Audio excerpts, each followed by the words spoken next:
next Ethereum will come from a dorm room or a college dropout. Many of the most successful crypto projects come from founders who don't wait for permission from institutions, says Antonio Gomes, president of the Blockchain Education Network. Before Ethereum had a market cap, it was just an idea in a college dropout's head. Crypto's biggest companies aren't being planned in boardrooms. They're being built in dorm rooms, group chats, and hackathons by founders who don't wait for permission. Many of them don't finish college at all. This is not a coincidence. It's a repeat of a pattern we've seen before. Bold ideas, early action, and zero regard for institutional timelines. In 2014, a group of students launched the Blockchain Education Network, BEN, to connect students exploring Bitcoin and blockchain across college campuses. Within a year, BEN had grown to over 160 chapters in more than 35 countries. What started as grassroots education quickly became a launchpad for builders. BEN became a catalyst for its core members and for a global cohort of students who saw crypto as a blank canvas. Some dropped out, others stayed in. Nearly all started building before the rest of the world caught on. Projects fostered by that ecosystem have gone on to collectively reach over $20 billion in peak valuations, including IOTA, Optimism, Bitso, Augur, OneChain, Notional, and Roll. That same spirit of early action led me and Eric Pinos, former president of MIT's Bitcoin Club, to co-found Dropout Capital, backing young, technical founders who move before the world notices.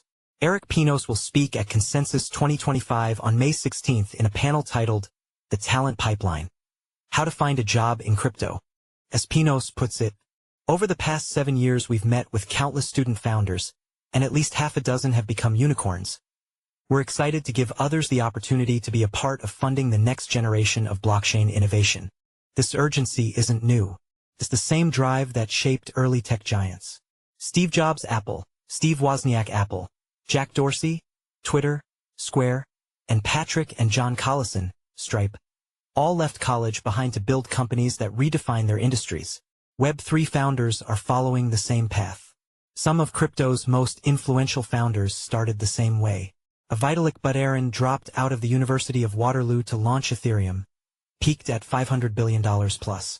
Charles Hoskinson left the University of Colorado before founding Cardano, peaked at $70 billion. Jed McCaleb, co-founder of Ripple and Stellar, dropped out of UC Berkeley. Ripple peaked at $130 billion. Jesse Powell left Cal State to build Kraken, valued at $10 billion. Shane Copland dropped out of NYU in his first semester to start Polymarket, estimated at $1 billion. Joey Krug left Pomona to co-found Augur, peaked at $1 billion. Jeremy Gardner, who co-founded Augur with Krug, dropped out of the University of Michigan, peaked at $1 billion. Jinglan Wang left Wellesley to build Eximchain and later helped lead Optimism, peaked at $11 billion plus. Noah Tweedale, co-founder of Pump.Fun, never enrolled, estimated at $1 billion plus. At Dropout Capital, we've backed early-stage companies including Havana, founded at MIT, building a decentralized data marketplace. SatLayer, started by MIT alumni and former VCs, creating Bitcoin-native compute for AI. Tenderize, launched by students at Marquette University, building a liquid staking marketplace.